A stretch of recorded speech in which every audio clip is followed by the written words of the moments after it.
Quand les 500 frères font leur apparition, c'est à chaque fois très impressionnant. Et c'est le but recherché.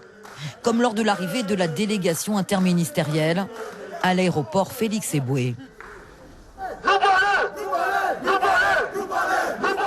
Un groupe vêtu de noir, cagoulé, qui s'est constitué après le meurtre d'un jeune dans le quartier Olysette à Cayenne. Un drame de plus, un drame de trop, qui provoque leur première marche le lendemain du meurtre dans les rues du chef-lieu de la Guyane. Leur revendication, la sécurité. Beaucoup d'entre eux ont vécu le décès d'un proche après une agression en Guyane.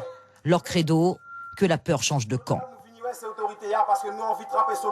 C'est la suite logique.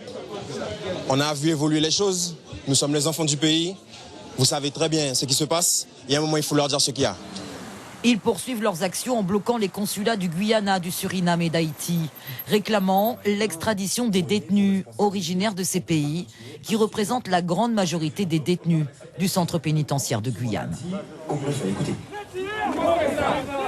Les 500 frères iront jusqu'à provoquer un incident diplomatique en s'invitant à la réunion pour la Convention de Carthagène, devant la ministre Ségolène Royal et les délégations de 25 États de la Caraïbe.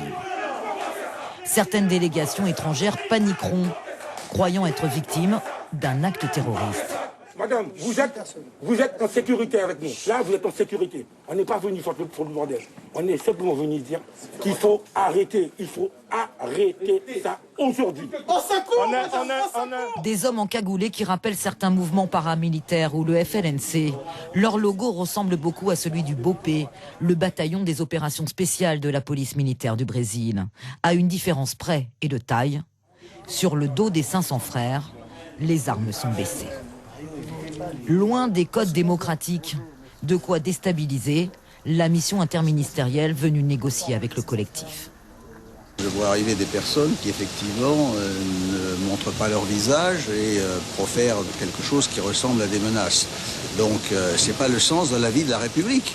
La vie de la République, c'est d'abord le discours, les yeux dans les yeux, à visage ouvert, et avec la volonté de faire progresser les choses. Vous êtes qui? Des policiers, des politiciens, des commerçants, des vagabonds? Parce que là, on ne sait pas. Les assassins, les tueurs. Si le mouvement a pris tant d'ampleur, c'est aussi parce que les 500 frères ont su frapper les esprits et attirer l'attention sur la Guyane. Quitte à se mettre en marge des règles démocratiques qui posent comme principe de discuter ou de manifester, mais toujours à visage découvert.